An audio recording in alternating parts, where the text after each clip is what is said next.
Hey guys, Sunday morning, doing a gravel race today. I'm at the gym. Gonna get me a little gym in this morning for the gravel race. Strictly just slow warm-up activities. I did a Zwift ride yesterday and I went to the gym. I walked yesterday morning, real easy for about a mile, and I just felt really good the rest of the day. Okay, guys, so this event was called the 2x4. It was put on by the bike surgeon over from O'Fallon. And it's a pretty unique event. So it's a gravel race, but it's more like a circuit race or even pretty close to a crit. But it has a pretty big climb, pretty big descent in the course. So this is the first lap.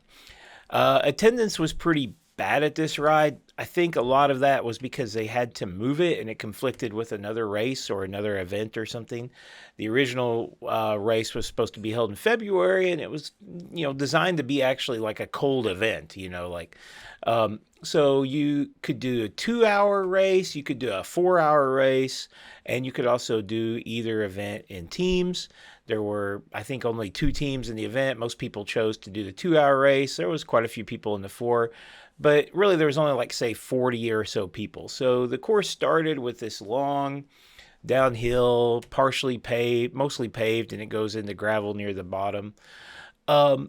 So I just want to say that this was a well-ran event, because it was, I think there was only around 50 riders, 40 riders or so, which that's not really terrible for a race. This was a well-run event. John and his team did a good job. It's at Camp Ondessonk, which was really cool. I'd never really been there, even though I live really close by. And it was a unique event, and I'm glad I did it. It's not something I would necessarily be dying to do again, at least not in my current level of fitness and shape.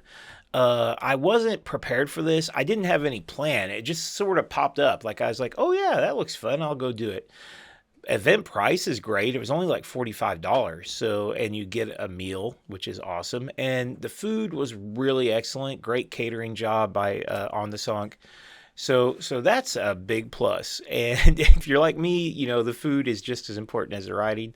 But I do want to say they did a great job. It was well organized. They had a really great start and finish banner and everything. It's just the nature of the event is kind of weird. I was going a little crazy through here, by the way. I I was sliding in that area. And so you have 3 creek crossings. The creek crossings have these little bridges, which would be fine on mountain bikes, but on gravel 32 tires, you had to be careful because there were some pretty big gaps in the boards. So after the big downhill, there's a short climb. There's kind of a little rolling section for maybe about a mile, and then you have another climb.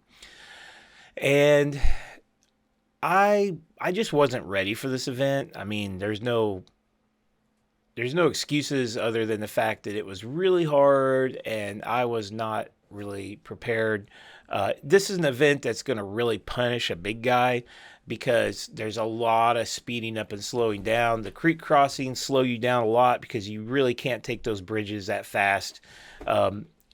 After the first bridge here, this climb just really saps your legs. It's a short, steep little climb. There's never any part of this course where you're just really cruising. So it's really tough for a big guy. A lot of speeding up, slowing down, no place where you can just kind of chill and ride.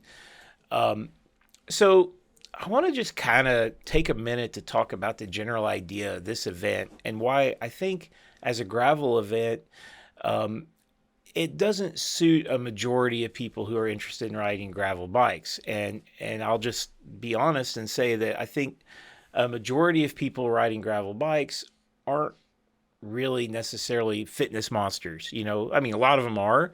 And this is an event that is just catered to people looking for like intense bouts of fitness. It's almost like doing a 4 hour crit in the fact that, it's like, it encourages you to just ride hard for 2 or 4 hours. It's just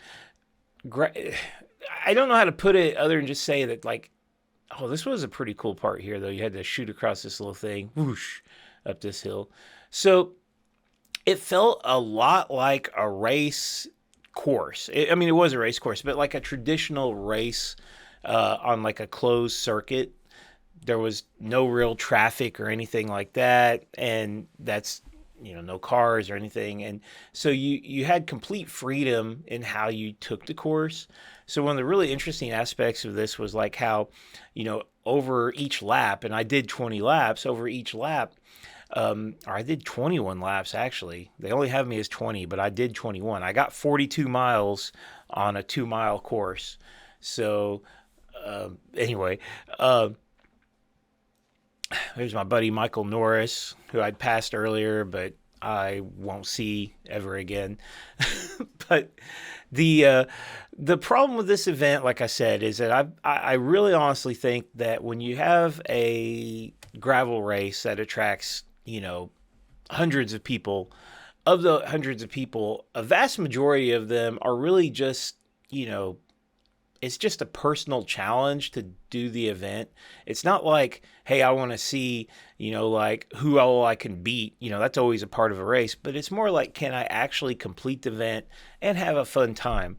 Which is why most gravel races are about, long distance challenge over many hours and going somewhere. And it's about the adventure and everything, and not about just like turning laps on a course. I think an event like this,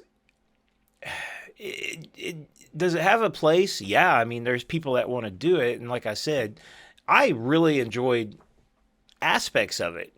I enjoyed the physical challenge of this. I enjoyed, kind of getting to, like, I felt like I developed my skills quite a bit on this ride because, I practiced my cornering, and all that stuff. I probably would have been a lot happier with a 2 hour ride because I could have kept up a much stronger pace throughout the 2 hours. Because after a short time, I mean, I turned this, my first lap was my fastest lap. And then my back started hurting. I was having back pain that morning. Here's the third bridge, I think. Maybe you only crossed two bridges. I think, yeah, there was two bridges and then one, and then that one water crossing. So anyway, but I was having back pain. I wasn't really comfortable on this whole ride. So like I was really fighting that, and my like heart rate wasn't never like, I spent most of my time in tempo. I didn't, like, I was only in 12% threshold. Most of my time was at a tempo heart rate. I wasn't really riding that hard, but I was in pain almost the entire time. And then you have this final climb, which was, it deceptively, it just doesn't seem like it's that bad at first because it's steep, but it's not that steep, but it's just kind of a long drag, and it's a long drag all the way up to the top of the, where the finish line is.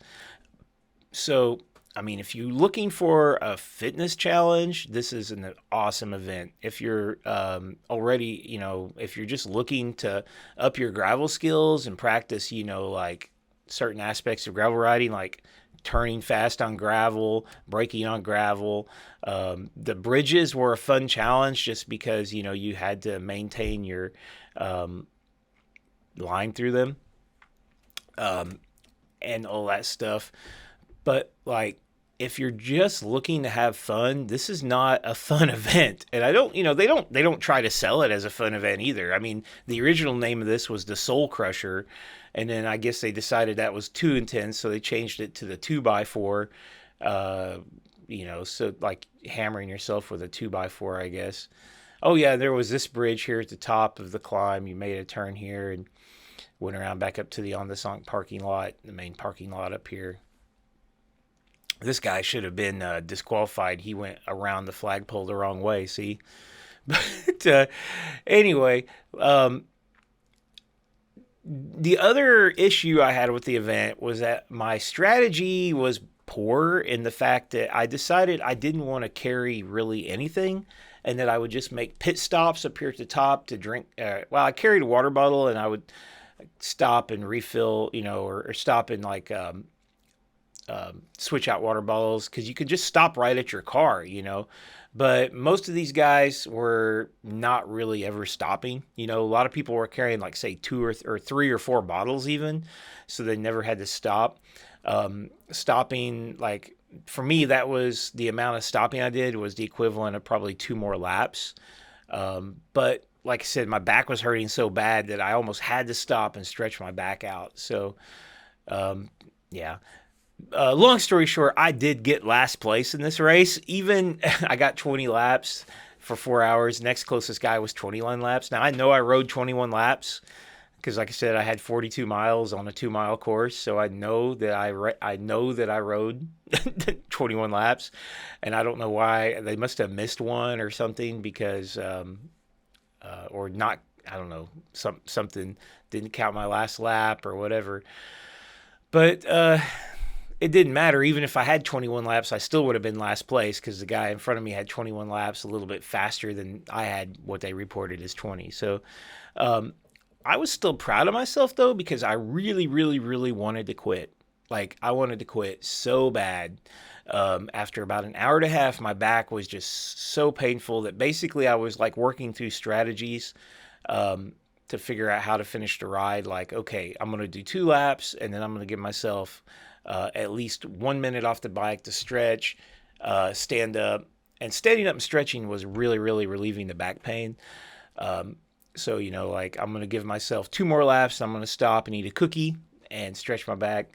And then, okay, originally the downhill was my place where I was like making up time and getting faster. But eventually the downhill became the place where I set up, stretched my back, relaxed, tried to get off the bike and stretch my legs.